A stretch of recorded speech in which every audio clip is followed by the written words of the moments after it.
Good morning, good evening, good afternoon, wherever you're at, whatever time it is. Welcome back to the Crypto Casuals community. I am Stubby, Oh, Kelly. and today we're just going to do a quick market update.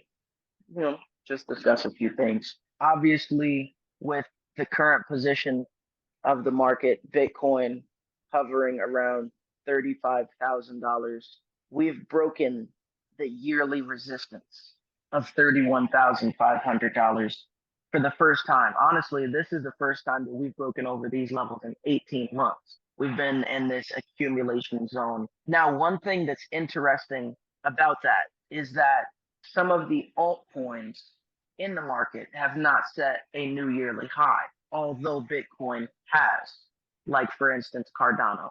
It's currently at the time of recording sitting around 32 cents, but the high so far this year is around 47 cents. So what we're seeing is some of the altcoins losing their value or being undervalued per se in relation to their Bitcoin pair. And so with the altcoins being undervalued in relation to their Bitcoin pair, if you take that on the charts, what you'll see is that the total market cap of the crypto space, including Bitcoin, altcoins, Ethereum, stablecoins, the total market cap has not actually broken through that 18-month resistance.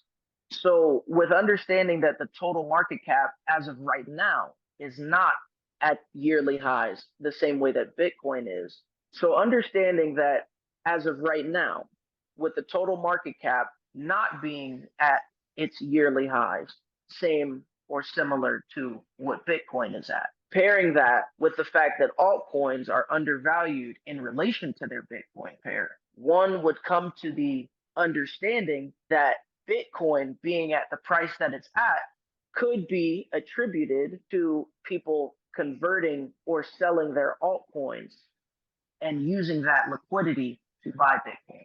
And in addition to what he was saying, we've been hearing a lot of talk about ETFs and that whole situation with the SEC and also BlackRock and all the other contributors. That situation is actually starting to heat up.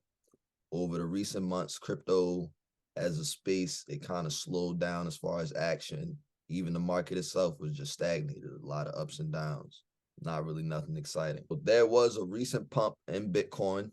It went from 25K to 28K, and that was actually due to a post by Cointelegraph saying that the Bitcoin ETFs have been approved.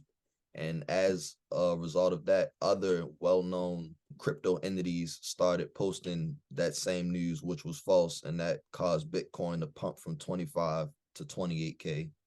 And then after that, BlackRock's official ticker was released via the DTCC official website. Basically, they're just the house or the place where every security has to go to be approved. So everything has to officially go through them to be an official security.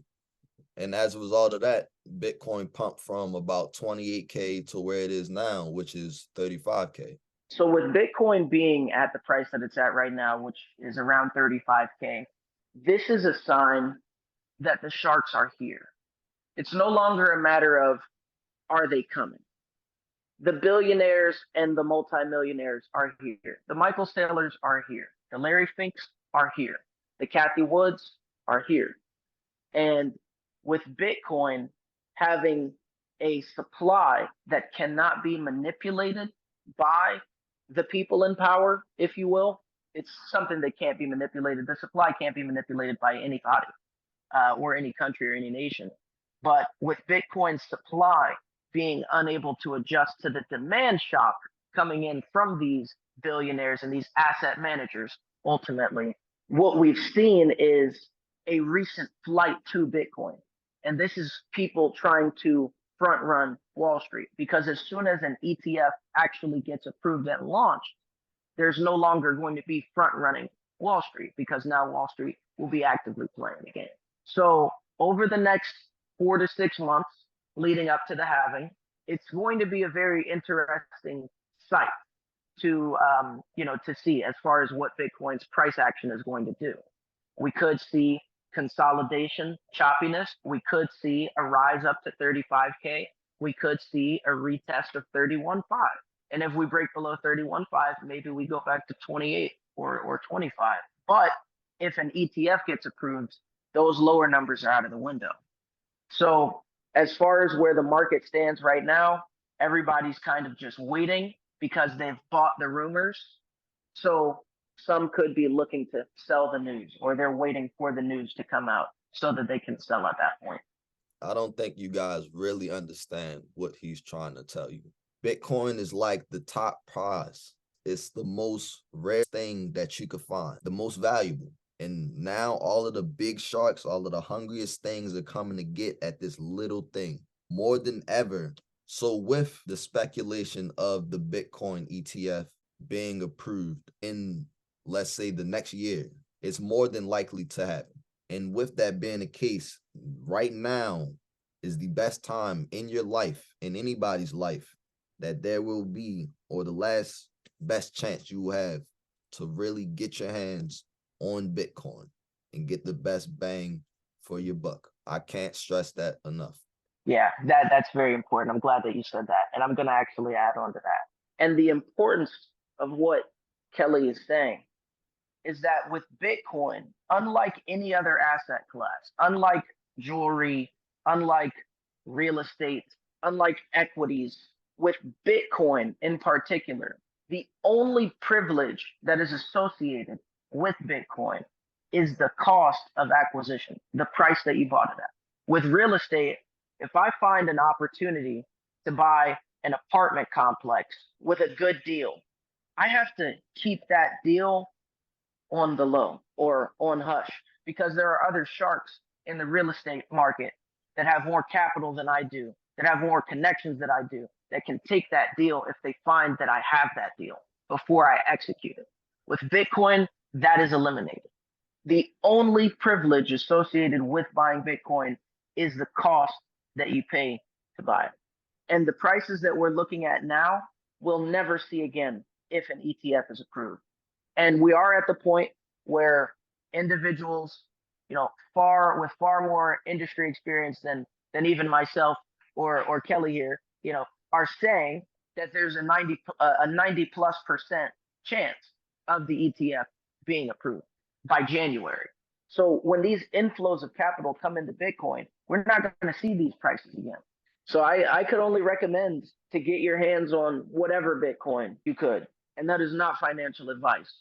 Ultimately, the only privilege that is associated with buying Bitcoin is the cost that you paid for it. There truly is no limit as to the cost of one Bitcoin in the future. With that being the case, I am acquiring as much Bitcoin as I can get my hands on because BlackRock and the Fidelities and the Invescos, they've already announced that they're seeding the liquidity for the launch of their Bitcoin ETFs. That means that they are buying between 3,000 and 5,000 Bitcoins every day.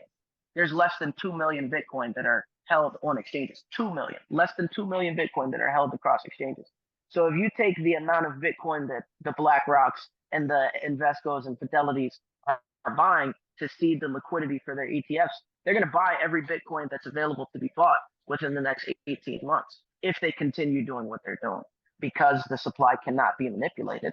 It could get to the point where BlackRock has all of the Bitcoin, or the only way to have exposure to Bitcoin is through an ETF, through a Fidelity ETF or a BlackRock ETF, rather than cold storage, self-custody of your Bitcoin, which is something that you have the ability to do because Bitcoin is a bearer instrument like cash is.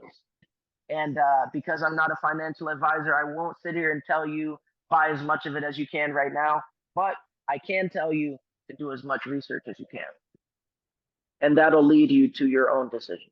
And with other crypto news, recently SBF, or Sam Bankman-Fried, has been found guilty on all accounts, and his official sentencing will happen on March 28th, 2024.